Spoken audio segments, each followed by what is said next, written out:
Hello everyone, আসসালামু আলাইকুম। সকলেই ভালো আছেন আশা করছি। তো আজকে বিষয়টা হচ্ছে খুবই মর্মান্তিক একটা বিষয় যেটা বাংলাদেশে ঘটে গিয়েছে। তো বাংলাদেশে বর্তমান রেল ব্যবস্থা যদি বলি, এটা আসলে খুবই নিচু। মানে এটা কোনো ব্যবস্থার ভিতরে পড়ে না, কেননা রেল ব্যবস্থা হতে পারে অনেকটা গুরুত্বপূর্ণ একটা জিনিস, কেননা রেল লাইনে কিন্তু অনেক মানুষ যাতায়াত করে থাকে। কিন্তু দিন শেষে যদি সেই রেল ব্যবস্থায় খুবই জঘন্য হয়ে থাকে, তাহলে মানুষ কোথায় নিরাপদ থাকবে? আজকে একটা খুবই মর্মান্তিক ঘটনা ঘটে গিয়েছে, সেটা হচ্ছে রেল লাইনের উপরে পাঁচজন মানুষের ছিন্ন বিচ্ছিন্ন দেহের অংশ পাওয়া গেছে। মানে পাঁচটা তরুণের কারো হাত, কারো মাথা, কারো গলা ইত্যাদি ইত্যাদি বিভিন্ন জায়গায় পাওয়া গেছে। এখন আপনি মনে করেন সেটা আসলে কিভাবে ঘটেছে? এটা নিয়ে আজকে মূলত বিস্তারিত আলোচনা করব। আপনারা ভিডিওটা পুরোটাই দেখতে থাকেন, তাহলে আসলে বুঝতে পারবেন বর্তমানে রেল ব্যবস্থা কেমন।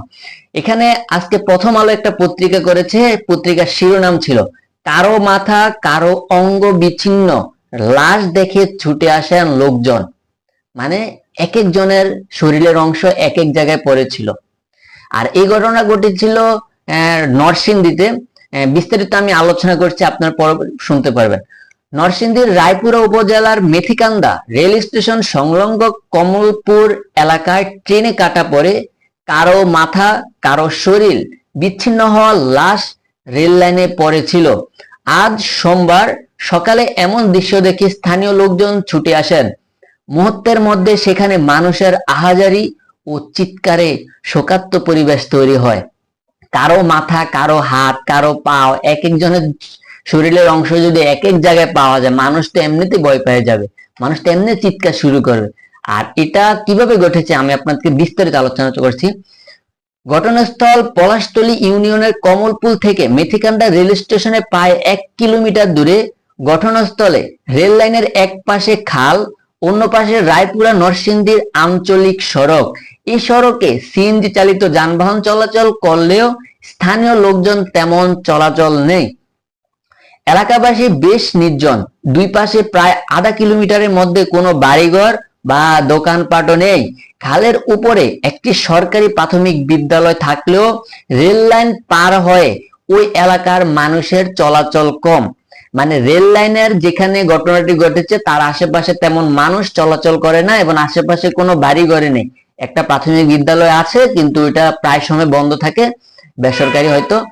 তো পরবর্তীতে তিনি আরো বলেছেন, আজ সোমবার সকালে ঘটনাস্থলে গিয়ে লাশ দেখতে পেয়ে জড়ো হওয়া স্থানীয় কয়েকজনের সঙ্গে কথা বলা হয়। তাদের মধ্যে একজন ইব্রাহিম নামে বলেন, তিনি প্রথম আলোকে বলেন, রেল লাইন ধরে হাঁটতে থাকা কয়েকজন ব্যক্তি আজ সকাল 8টার দিকে 5 জনের লাশ পড়ে থাকতে দেখেন। এ খবর মুহূর্তের মধ্যে আশেপাশে ছড়িয়ে পড়ে। বিভিন্ন গন্তব্যের যাত্রী ও আশেপাশের শত শত লোকজন ছুটে এসে দেখেন কারো মাথা বিচ্ছিন্ন ও কারো শরীর বিচ্ছিন্ন লাশ পড়ে আছে। বিষয়টি পুলিশকে জানানো হয়। পুলিশ এসে নিহত 5 তরুণের লাশ উদ্ধার করে, তবে প্রাথমিকভাবে কারো পরিচয় জানা যায়নি। স্থানীয় লোকজন ভাষ্য, নিহত তরুণদের বেশভূষা ও পোশাক দেখে টোকাই শ্রেণীর মনে হয়েছে। ট্রেনের ছাদে বা ইঞ্জিনে বসে তারা হয়তো যাচ্ছিল। দুই বগির মাঝখানে বা ইঞ্জিন থেকে পড়ে গিয়ে তারা ট্রেনে কাটা পড়ে মারা গেছেন। তবে এভাবে 5 জনের মৃত্যুর বিষয়টি সন্দেহজনক। পুলিশের বিষয়টি তদন্ত করে দেখা দরকার। মানে এটা নিউজটা করেছে প্রথম আলো পত্রিকা, ওরা জাস্ট লিখে দিয়েছে, আমি এটা নিয়ে কিছুটা বিস্তারিত আলোচনা করছি।